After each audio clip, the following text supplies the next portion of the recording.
네, 오늘은 함께 자기 학대를 부르는 세 가지라는 제목으로 같이 말씀을 나누도록 하겠습니다. 계속해서 전도서 말씀을 다루고 있는데요. 전도서를 기록한 전도자는 헛될 수 있는 인생 속에서 헛됨이 아니라 인생을 의미 있게 살아가고 또 더 행복하게 살아갈 수 있도록 계속해서 가르침을 주고 있습니다.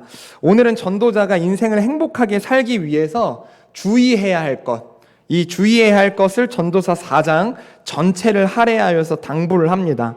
행복하기 위해서는 인생의 의미를 재발견하고 하나님 안에서 해석하는 것도 중요합니다. 그렇지만 또 한편으로는 우리를 눈물 흘리게 만드는 인생의 학대들을 잘 살피는 것도 중요할 것 같습니다. 이 본문 1절을 보시면요, 내가 해 아래에서 행하는 모든 학대를 살펴보았도다 라면서 학대에 대해서 이야기를 하고 있습니다. 이 학대가 얼마나 사람을 고통스럽고 힘들게 만드는지 2절에서는 또 이렇게 이야기합니다. 그러므로 나는 아직 살아있는 산 자들보다 죽은 지 오랜 죽은 자들을 더 복되다 하였으며 라고 이야기합니다. 그래서 오늘 다룰 세 가지 학대가 그렇게 사람을 고통스럽게 하고 힘들게 하고 피폐하게 만든다라는 것입니다. 그런데 오해하시면 안 되는 것이요, 이 말은요, 살아있는 인생들로 하여금 산 것보다 죽는 게 나으니까 빨리 죽어라 이렇게 죽음을 촉구하고 있는 것이 아니라요, 그 정도로 이 학대가 너무너무 고통스러운 것이니까 이 고통, 이 학대를 좀 피해갔으면 좋겠다라고 권면을 하고 있는 것입니다. 자, 보통 학대라는 말을 떠오르시면 좀 어떤 것이 떠오르십니까? 저는 학대라는 말이랑 같이 생각나는 것은 아동학대, 노인학대, 동물학대, 이런 표현들이 떠오릅니다. 국어사전에도 학대라는 표현이요, 사람이 상대방을 괴롭히거나 가혹하게 대하는 것, 이것을 학대라고 지칭하고 있습니다. 그러면 상대방을 괴롭게 하고 가혹하게 하려면 상대가 나보다 약해야지만 할 수 있는 거잖아요. 그러다 보니까 보통은 학대는 아동에게 한다거나 혹은 노인에게 한다거나 혹은 나보다 힘이 약한 동물들에게 학대를 합니다. 그래서 인터넷에 학대를 검색해봐도 보통 이 세 가지가 나옵니다. 아동학대, 노인학대, 동물학대, 이렇게가 나옵니다. 그런데 제가 오늘 본문 말씀을 쭉 묵상하면서요, 도대체 이 학대는 어떤 학대일까 쭉 살펴봤는데 우리에게 익숙하지 않은 표현일 수도 있지만 자기 학대라는 표현이 떠올랐습니다. 사람이 상대방을 괴롭게 하거나 가혹하게 대하는 것이 아니라 이것은 사람이 자기 스스로를 가혹하게 대하고 자기 스스로를 괴롭게 하는 것을 자기 학대라고 합니다. 누가 스스로를 가혹하게 만들고 괴롭히겠나 싶지만 오늘 전도자가 이야기하는 이 세 가지를 보면, 아, 맞다, 나도 스스로를 좀 가혹하게 하고 나를 괴롭히고 있었던 자기 학대를 하고 있었구나라는 것을 공감하실 수 있을 것 같습니다. 그래서 간절히 소망하기는 오늘 말씀을 통해서 은연중에 나 스스로를 학대하고 있었던 성도님들이 계시다면 오늘 말씀을 통해서 그 자기 학대가 멈춰지고 그 자리에 은혜가 임하길 주님의 이름으로 축복합니다. 네, 먼저 자기 학대를 부르는 첫 번째가 있는데요, 이기심입니다. 무엇이라고요? 이기심입니다. 이기심이 높은 사람은요, 자기 자신에게만 집중합니다. 그래서요, 자기 자신을 위해서만 살아갑니다. 그런데 실은 이게요, 굉장한 자기 학대로 이루어질 수 있습니다. 오늘 본문 중에서 이 4절이 있는데요, 우리 4절을 한번 같이 읽어볼까요? 우리 다 함께 읽어보도록 하겠습니다. 4절입니다. 시작.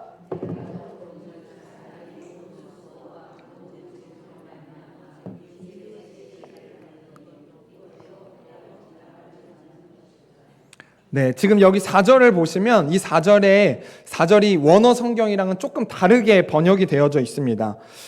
제가 원어를 중심으로 쉽게 좀 번역을 했는데요. 한번 읽어봐 드리겠습니다. 나는 사람이 수고하고 능력을 발휘하여 일을 이루는 모든 것이 사실은 이웃에 대한 시기와 경쟁심에서 비롯되었음을 보았다.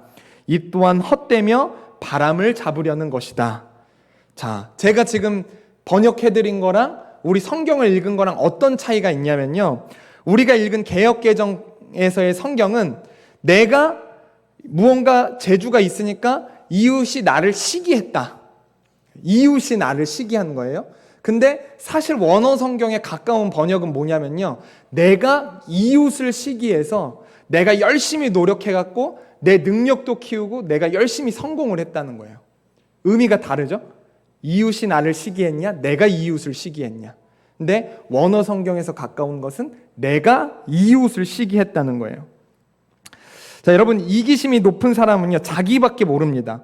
그런데 자기가 다른 사람보다 더 나은 사람이어야 하는데, 내가 저 사람보다 더 높은 사람이어야 하는데, 내가 저 사람보다 뭔가 더 높지 않은 것 같고 저 사람보다 나은 것 같지 않으면 그게 너무너무 불편하고 힘든 거예요. 그러다 보니까 내가 저 사람보다 더 낫기 위하여서, 내가 저 사람보다 더 높아지기 위하여서 혼자서 시기하고 질투하고 그런 다음에 경쟁을 합니다. 여러분 공감이 되실지 모르겠습니다. 저는요 공감이 됩니다. 제가요 대학원 시절에 친구랑 8평짜리 원룸에서 같이 이 자취를 했었는데요. 안동에서 올라온 김호연이라는 친구입니다. 아버지가 안동에서 농사를 굉장히 크게 지었어요. 여러분 논에서 농약을 뿌리면 어떤 모습이 생각나세요? 저는 김포 촌놈이어가지고요. 김포에서 어르신들이 농약을 뿌릴 때 어떻게 뿌린지를 다 봤어요. 보통 밭이 작은 집은요. 뒤에 가방, 농약 가방을 메고요. 이렇게 하면서 농약을 뿌립니다. 조금 더 논이 크신 분은요. 기계로 뿌립니다. 근데 호연이네 아버지는 논이 얼마나 큰지요. 드론으로 뿌립니다. 네, 여기 드론 아시죠? 하늘을 나는 비행기에서 농약을 뿌립니다. 그러니까요, 호연이네 집이 얼마나 잘 사시겠습니까? 저는요, 대학원 때요, 아르바이트를 2개를 했습니다. 2가지를 하면서 등록금을 벌어가지고 열심히 뼈 빠지게 일해서 등록금을 냈는데요. 이 호연이는요, 전화 한 통하면 됩니다. 엄마, 등록금 좀. 한마디면요, 바로 등록금이 들어옵니다. 얼마나 부럽던지요. 그런데요, 거기서 그냥 부러운 것으로 끝나는 것이 아니라요, 제 안에서 항상 그런 마음이 있습니다. 저 친구가 잘 살지만 내가 저 친구보다 더 나은 사람이 돼야지. 내가 더 훌륭한 사람이 되어야지 라는 마음이 제 안에서 들었습니다. 그래서 혼자 목표를 정했어요. 호연이가 잠들면 저는 1시간 더 공부하고 잡니다. 호연이가 알람을 7시에 맞춰놨으면 저는 6시에 맞춰서 밖에서 운동을 하고 집에 들어와서 말씀을 묵상하고 시작합니다. 쟤보다 더 시간을 알차게 쓰겠다. 하루에 2시간을 더 얘보다 더 많이 깨어있겠다 라는 노력으로 하면서 그 친구는 저랑 전혀 경쟁할 마음이 없었는데 저 혼자 경쟁하고 있었습니다. 네, 부끄러운 과거입니다. 그런데요 여러분, 저만 그런가요? 한국말에 사돈이 땅 사면 배 아프다라는 말이 왜 있겠습니까? 친한 친구, 심지어는 친족이 좋은 집, 좋은 차, 좋은 가방 사서 자랑하면 짜증이 확 나고 내가 할 수 있는 자랑거리들을 쏟아놔야지만 마음이 풀리는 것이 우리들의 인생입니다. 여러분, 할머니들이 모여있는 곳을 가보십시오. 손주 자랑할 때 끝이 없습니다. 애국가도 보통 1절만 불러야 은혜가 되는데 4절까지 부르면 힘들지 않습니까? 근데요, 이 할머니들이 손주 자랑하는 걸 보면요, 끝이 없습니다. 서로 자기 손주들 자랑하는데 끝이 없어요. 신령과 진정으로 계속해서 자랑을 합니다. 여러분, 이거 공감되십니까? 누구나 다 내가 조금 더 잘나고 싶습니다. 내 가족이 조금 더 잘나고 싶고 내가 조금 더 위에 있고 싶습니다. 그러다 보니까 우리들 더 노력합니다. 옆집에 누구는 전교 1등을 한다는데 넌 지금 뭐니 하면서 자식을 괴롭히고요, 나를 괴롭힙니다. 여러분, 이런 것이 학대인 거예요. 그래서요, 이기심에 사로잡혀 있는 사람은 늘 경쟁을 하려고 하는데요, 문제는 이 경쟁을 하려고 하는 사람들은 늘 대립과 분쟁이 따르는 삶을 살아가고요, 또 분노와 불만이 쌓여서 매일이 불안정한 삶을 살아갑니다. 나는 왜 이것밖에 안 될까? 나는 저 사람보다 더 잘 나가고 싶은데, 그런 마음들이 계속 듭니다. 그럼 성경에서는 대표적으로 누가 있죠? 저는 사울이 생각납니다. 그렇죠? 이스라엘의 충성된 종인 다윗을 계속해서 시기합니다. 자기만 높임을 받아야 되는데, 자기만 인정을 받아야 되는데, 자기만 사랑을 받아야 되는데, 이기심이 계속해서 커져서 혼자 다윗을 시기하고 혼자 다윗과 경쟁하고 인생의 대부분을 다윗을 죽이는데 혈안이 되어서 살아갑니다. 심지어는 자기 딸 미갈이 다윗을 좋아한다고 해서 다윗을 사위로 맞이하려고 하는데, 여러분, 딸이 좋아하는 남자 사위로 맞이하려고 하면 아무리 마음에 들지 않는 놈이어도 이왕이면 가족으로 받아들이기로 했으면 그때부터 미움을 내려놓고 이제 내 식구로 받아들여야 되는 거 아닙니까? 근데 사울 그렇지 않아요. 그래, 네 사위, 우리 사위로 받아들이자라고 하면서도 어떻게 하면 죽일까를 궁리한 것이 사울이었습니다. 이처럼요, 이기심은 시기라는 모양으로 자라나서 경쟁으로 나아갑니다. 그래서요, 이렇게 보시면 돼요. 형제가 있는데요, 이기심이 첫째입니다. 그리고요, 둘째는 시기 질투고요, 셋째가 경쟁입니다. 그래서 이기심이 있으면요, 그 다음에 시기 질투가 생기는 거고요, 시기 질투가 생기면 그 다음엔 경쟁으로 이어지는 겁니다. 근데요, 이 이기심에요, 막내가 또 있어요. 뭐냐면요, 게으름입니다. 우리 5절 한번 읽어보겠습니다. 4장 5절이에요. 자, 다 같이 읽어보겠습니다. 시작.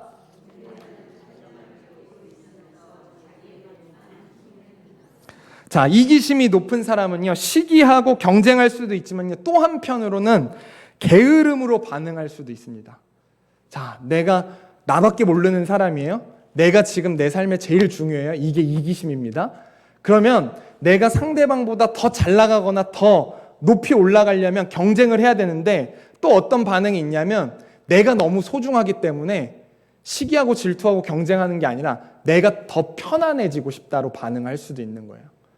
여러분, 우리 청년부에 보면요, 청년들 중에서 대학을 다니는 친구들 기도 제목이나 요즘에 어떻게 지내느냐 이렇게 물어보면요, 대학교에서 조별 과제라는 게 있대요. 조원들이랑 같이 모여서 발표를 준비해야 되는데 이 조별 발표만 준비하려고 하면요, 꼭 갑자기 조원 중에서 누구는 아프고 장례가 터지고 뭐 코로나에 걸리고 교통사고가 났고 갑자기 세상에 있는 모든 불운들이 따라가지고 조별 모임을 안 한다는 거예요. 그래서 준비하는데 같이 기여를 해야 되는데 같이 기여를 안 하는 거죠. 뭐예요? 나는 좀 편하고 싶다. 이것도 이기심이죠. 여러분, 세상과 교회에서도 다를 바가 없죠. 봉사하는 사람, 헌신한 사람은 계속 섬기고 봉사하고 헌신하고, 누군가는 계속해서 누리고 섬김과 봉사와 헌신의 자리를 회피하는 사람들도 있습니다. 그런 사람들도 뭐예요? 이기심이 있기 때문에 내가 조금 더 편하고 싶다라는 마음으로 있는 거예요. 그래서 누군가는 경쟁해서 열심히 해가지고 양손 가득 채우고 싶어하는 이기심이 있고, 또 한 사람은 이기심 때문에 두 팔을 팔짱 끼고 난 그냥 놀고 먹으련다, 아무 일도 안 하련다 하는 사람이 있다라는 거예요. 그래서요, 성경에서 지금 이야기하는 건 이 이기심이 가지고 있는 사람들은 자기를 학대하는 거다. 너무너무 누군가랑 경쟁하면서 치열하게 살게 하는 자기 학대를 할 수도 있는 거고, 노력하면서 살아야 되는데도 불구하고 자기를 게으름 가운데 방치하면서 살게 하는 자기 학대로 몰아가는 게 이 이기심이다 라고 이야기를 하고 있는 것입니다. 자, 그런데 그런 인생들을 향하여서 이제 6절이 말합니다. 이 문맥을 제가 좀 앞에 있는 문맥을 적용해서 제가 좀 의역을 했습니다. 이렇게 의역해 볼 수 있겠습니다. 시기와 경쟁을 통해서 두 손 가득한 것, 그와 반대로 편안함을 추구하며 게으르게 팔짱을 끼고 있는 것, 둘 다 이기심으로 인한 자기 학대다. 차라리 한 손에만 가득하고 평온한 것이 낫다. 그래서 누군가랑 경쟁하면서 너무 많이 벌려고 하지도 말고, 또 너무 게으르게 아무것도 벌려고 하지도 말고, 한 손으로만 벌 만큼만 벌고 열심히 하고, 한 손은 하나님을 향해서 또 이웃들을 향해서 함께 공생할 수 있는 손, 누군가를 마주 잡아줄 수 있는 손, 이 한 손이 낫다라는 거예요. 자, 그래서 우리들이 한 손은 채우고 또 다른 한 손은 우리 이웃을 향하여서, 하나님을 향하여서 펼치실 수 있는 저와 여러분들이 되길 소망합니다. 자, 두 번째는요, 자기 학대를 부르는 두 번째는 일 중독입니다. 자, 본문 8절을 보시면 홀로 남은 쓸쓸한 한 존재를 보게 되는데요, 우리 8절을 같이 함께 읽어보도록 하겠습니다. 자, 8절입니다. 다 같이 읽어볼게요. 시작. 어떤 사람은 아들도 없고 형제도 없이 홀로 있으나 그의 모든 수고에는 끝이 없도다. 또 비록 그의 눈은 부요를 족하게 여기지 아니하면서 이르기를 내가 누구를 위하여는 이같이 수고하고 나를 위하여는 행복을 누리지 못하게 하는가 하여도 이것도 헛되어 불행한 노고로다. 아멘. 여기서 나오는 사람은요, 아들도 없고 형제도 없어요. 그런데 쉴 줄을 모릅니다. 계속해서 일합니다. 성과와 생산성, 업적과 인정을 위해서 인생을 바칩니다. 그럼 중요한 것은 여기 나오는 사람을 문자 그대로 이제 여러분들이 받아들여서 나는 아들도 있고 형제도 있으니까 이 말씀에 있는 사람이랑 나랑 상관이 없다, 이렇게 여길 것이 아니라요, 여기에서 이 8절에서 나오는 사람은 이렇게 보셔야 됩니다. 실제로는 누가 곁에 있더라도 없는 것처럼 지내는 사람. 네. 실제로는 주변에 아들도 있고 형제도 있고 가족도 있고 친구도 있는데 그럼에도 불구하고 그 있는 사람들을 꼭 없는 사람처럼 여기면서 나만 열심히 사는 사람, 그런 사람들을 이야기하는 거예요. 그래서요, 내가 누군가에게 밥을 살 수 있는 부도 있고 여력도 있지만 막상 그렇게 밥을 살 수 있는 여력은 있지만 주변에 밥을 같이 먹을 수 없는 사람들, 밥을 먹을 사람이 왜 없지? 내 친구가 없지? 왜 주변에 아무도 없지? 이런 사람들 있지 않습니까? 그런 사람들을 이야기하는 거예요. 그래서 이런 사람들은 스스로에게 언젠간 묻게 됩니다. 나는 도대체 누구를 위해 이렇게 열심히 사는 걸까? 이런 질문을 하게 됩니다. 네, 여러분 주변에 혹시 떠오르는 사람들이 좀 있으십니까?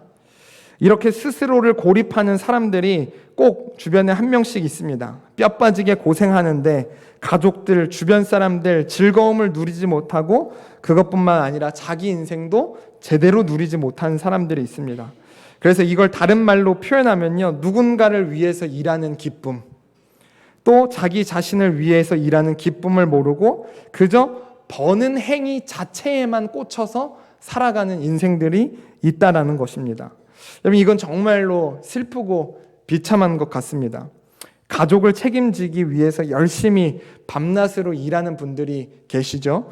그분들의 수고와 노고를 폄하하는 것이 절대 아닙니다. 그런데 이것이 습관이 되어서 일이 나를 잡아먹게 두시면 안 된다라는 거예요. 일을 하면서 내가 그 번 것을 가지고 열심히 일해서 벌어가지고 가족들이랑 같이 시간도 보낼 수 있고 또 주변에 있는 친구, 이 벗들이랑도 같이 함께 시간을 보내고 교제를 나눌 수 있어야 되는데 그게 아니라 가족들이랑 보낼 시간도 없고 내 벗들이랑 시간을 보낼 시간도 없는 채 계속 일만 하는 거, 이것은 사실은 성경에서 말하는 자기 학대 수준입니다. 그래서요, 하나님께서는 사람을 독립적인 존재가 아니라 관계 안에서 완성되는 존재로 지으셨잖아요. 아담을 지으시고 홀로 있는 것을 보기 좋지 않게 여기셨고 하와를 만들어서 함께 교제를 나누게 하셨는데 그것이 함께 교제가 이루어지는 것이 아니라 함께 공동체를 이루어내는 것이 아니라 계속해서 홀로만 있는 것, 이것은 안 된다라는 것입니다. 그래서 11절에서 11절이 이렇게 말씀을 하고 있습니다. 우리 같이 함께 읽어보겠습니다. 시작.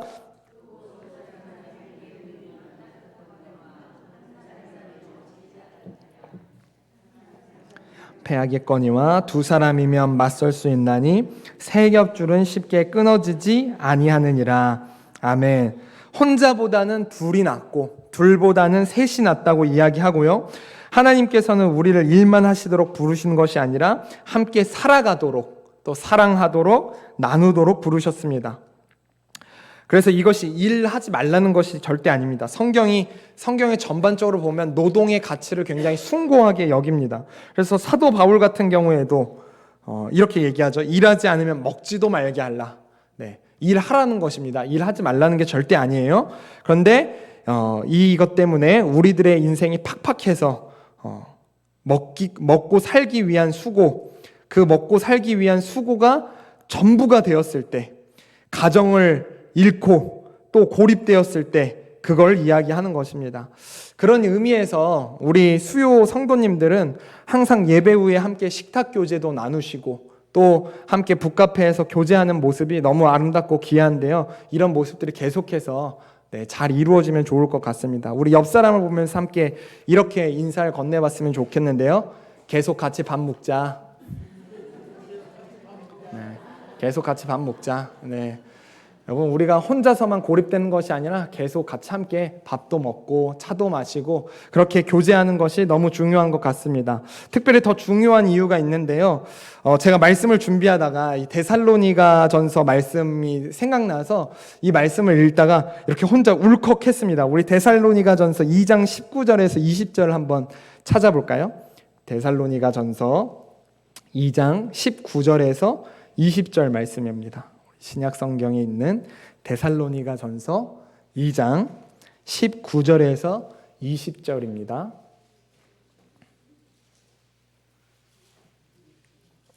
데살로니가전서입니다. 데살로니가전서 2장 19절에서 20절까지 말씀입니다. 네, 우리 다 같이 한번 읽어보도록 하겠습니다. 시작. 우리의 소망이나 기쁨이나 자랑의 면류관이 무엇이냐? 그가 강림하실 때 우리 주 예수 앞에 너희가 아니냐? 너희는 우리의 영광이요 기쁨이니라. 아멘. 우리 주님께서 다시 오실 때 우리의 영광이고 우리의 기쁨이고 우리의 자랑의 면류관이 뭐라는 거예요? 사도 바울은요? 여러분들이라는 거예요. 우리라는 거예요. 우리 교회 식구들이 그런 기쁨이고 자랑이고 영광이라는 거예요. 할렐루야? 여러분, 그런데 우리가 고립되어야 되겠습니까? 우리가 일 중독에 꽂혀서 내가 더 잘 먹고 잘 사는 거, 내 삶을 영위하는 거에만 꽂혀가지고 정작 주님께서 오실 때 우리의 자랑이요 기쁨이요 면류관인 우리 교우들을 돌아보는 거, 우리 교우들과 교제하는 거, 이것을 포기해서야 되겠습니까? 사는 게 바빠서 난 교회 못 나가겠다라고 하시는 분들은 저는 너무 안타까운 것 같아요. 사실 이것이 우리의 기쁨인데, 이것이 우리의 자랑인데, 이것이 우리의 면류관인데요. 그래서 오늘도 우리 옆 사람들이, 또 우리 성도님들이 우리 서로에게 자랑이고 기쁨이고 면류관인 것을 우리 느끼면서 우리 옆 사람들을 소중하게 또 여길 수 있는 우리들이 됐으면 좋겠습니다. 네, 마음속으로도 이렇게 외쳐주십시오. 그래, 계속 같이 밥 먹자. 내 자랑이다. 넌 기쁨이다. 네, 이렇게 여기면 좋을 것 같습니다. 자, 이렇게 참 설교가 여기서 참 끝나면 참 좋을 것 같은데요. 우리 뒷부분이 더 있습니다. 우리 마지막으로 자기 학대를 부르는 세 번째가 있는데요. 무엇이냐면 사람들에게 잘 보이고 싶어하는 인정 욕구입니다. 여러분, 이게 사실은 자기를 학대하는 굉장히 큰 요소가 되죠. 사람은요, 누구에게나 인정받고 싶어하고 누구에게나 기억되고 싶어합니다. 그런데 이것이 심해지면요, 정말 자기 스스로를 괴롭게 하고 힘들게 만드는 일이기도 해요. 어떤 사람이 누구를 다 만족시킬 수 있겠어요? 그렇죠? 네. 나라님도 뒤에서 백성들이 다 욕하고 흉보는데 우리 같은 작은 존재들이 어떤 누구를 다 만족시킬 수 있겠어요?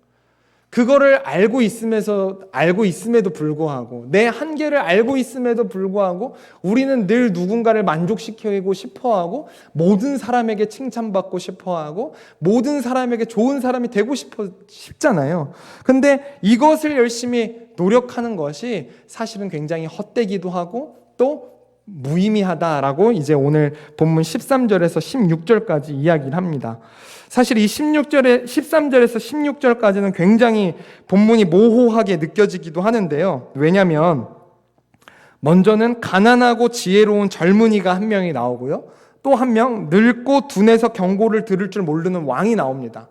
그러면 우리가 이제 보기에는 이 13절에서 16절까지 이야기는 둔해서 경고를 듣지 못하는 왕보다는 좀 지혜롭고 누군가의 말을 잘 경청하는 젊은이가 낫겠구나, 이게 교훈이겠구나라고 받아들일 수도 있을 것 같아요.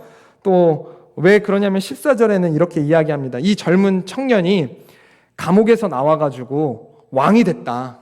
가난하게 태어나고 그렇게 가진 것이 없었지만 그럼에도 불구하고 지혜가 있었고 그러기 때문에 나중에는 감옥에 나와서 왕이 되었다. 이런 성공 스토리가 있기 때문에 우리가 누군가의 이야기를 잘 경청하고 또 우리가 지혜로워야겠다, 이런 교훈으로 받아들일 수도 있을 것 같은데요. 진짜 메시지는 마지막에 있습니다. 16절 후반부에 보면 가장 중요한 메시지가 있는데요. 16절 후반부에 이렇게 이야기합니다. 후에 오는 자들은 그를 기뻐하지도 아니하리니 이것도 헛되어 바람을 잡는 것이다. 이렇게 이야기를 합니다. 여러분, 저는요, 이 이야기가 꼭 요셉을 가지고 이야기하는 것 같은데요. 요셉 보시면 종으로 팔려가 가난한 청년이었죠. 그런데 이 청년이 굉장히 지혜로웠습니다. 근데 감옥에 갇혀 있다가 감옥에서 나와서 총리라는 또 민족의 지도자가 되죠. 많은 사람들에게 사랑을 받았고요. 또 바로에게도 총애를 받은 사람이었어요. 그런데 결국엔 시대가 흘러가면서 잊혀지고 외면당하는 모습을 볼 수 있습니다. 성경은요, 가치의 가치, 이 함께의 가치를 굉장히 중요하게 여깁니다. 그래서 오늘 본문에서만 해도 경쟁보다는 함께 나눔을 행복으로 보았고, 부를 얻고자 열심히 치열하게 살지만 고립된 인생, 그런 인생보다는 함께 살아가는 것이 행복하다라고 계속해서 함께하는 게 중요하다, 나누는 것이 중요하다, 같이 하는 것이 중요하다, 이것을 계속해서 오늘 본문에서 가르쳐주고 있는데요. 그러다 보면은 우리들이 사람에게 잘 보이고 싶고 사람들과 함께 더불어 살기 위해선 내가 안간힘을 써야 되겠고, 그렇게 안간힘을 쓰고 좋은 사람이 되기 위해서는 막 나 스스로를 학대할 수도 있는데, 이것도 균형이 필요하다고 가르쳐주는 것 같습니다. 여러분, 기독교인이 모범과 덕을 끼치지 못해서 많은 비난과 손가락질을 받고 있는 지금의 시대 속에서 우리가 많은 사람들에게 사랑을 받고 또 모범과 덕을 끼치기 위해서 많은 노력을 해야 되겠지요. 그렇지만 무엇보다 더 중요한 것이 있습니다. 사람들에게 인정받는 것, 사람들에게 기억되는 것은 사실 생각보다 금방 잊혀집니다. 10가지를 잘해도 한 가지를 못하면 욕을 먹게 됩니다. 그런데 그러한 것 안에서 사람들에게 못하자라는 것이 아니라 더 중요한 것은 영원히 우리들을 기억해 주시는 하나님께 기억되고 하나님께 인정받는 것이 더 중요하다라는 것입니다. 여러분, 계목사 보십시오. 오늘 설교에서 자기 학대를 부르는 2번째까지만 했었으면 여러분들의 사랑과 인정을 받을 수 있습니다. 말씀이 빨리 끝나면 제가 여러분들의 인정을 받을 수 있습니다. 그런데요, 여러분들의 사랑과 인정보다는 하나님께 사랑과 인정을 받고 싶어서 오늘 메시지를 마지막까지 끌고 왔습니다. 여러분, 말씀을 맺겠습니다. 우리들 오늘 자기 학대를 부르는 3가지에 대해서 다뤘는데요, 늘 우리 삶 속에서 은밀하게 우리들과 동행하는 주제들입니다. 시기와 질투로 경쟁하거나 아니면 자포자기한 채 에라 모르겠다, 그냥 대충 살다 갈련다 하면서 자기 학대하는 것, 우리들 삶에 있는 일이고요. 치열하게 수고하여서 성과는 얻고 있지만 주변에 계속 한 사람 한 사람 떠나보내고 있는 그러한 삶, 그렇게 고립을 향해서 살아가는 자기 학대 속에 우리들이 살아가기도 하고요. 또 가치의 가치를 오용하여서 사람들에게 잘 보이는 것에 힘을 빼는 자기 학대 속에서도 우리가 머무를 수 있습니다. 이 모든 것이 어찌 보면 하나님과 하나님께서 허락하신 교회 공동체에, 이 교회 공동체와 하나님을 우리가 너무 묵상하고 있지 않기 때문에 우리가 이러한 자기 학대 속에서 살아가고 있진 않나 하는 생각이 들었습니다. 간절히 소망하기는 하나님과 우리에게 허락하신 공동체를 통해서 우리가 자기 학대를 벗어나고 또 하나님 안에서 기뻐할 수 있고, 또 지금 우리들이 가지고 있는 것에 만족하고 경쟁하기보단 더불어 하기를 즐거워하고, 또 혼자 더 벌어서 압도적인 삶을 살아가기보다는 누군가가 오름직한 그런 동산처럼 살아갈 수 있는 저와 여러분들이 되길 소망합니다. 그리고 또한 우리들이 사람들에게 잘 보이는 것도 중요하지만 사람들에게 잘 보이기 위해서 끙끙대는 것이 아니라 하나님에게 잘 보이기 위해서 더 끙끙거리고 씨름할 수 있는 우리들이 되길 간절히 소망합니다. 함께 기도하겠습니다. 하나님, 이기심에 의해 누군가를 시기하고 질투하고 경쟁하며 살지 않게 하시고, 또 치열하게 수고하는 가운데 우리에게 허락한 가족들과 교우들, 주변 사람들을 잊지 않고 더불어 살게 하시고, 가치의 가치 속에서도 사람들에게만 인정받고 기억되려는 것이 아니라 성도로서 균형을 잡고 하나님께 인정받고 하나님께 기억되길 힘쓰는 우리들이 되게 하여 주시옵소서. 감사드리며 이 모든 것 우리 구주 예수 그리스도의 이름으로 기도드립니다. 아멘.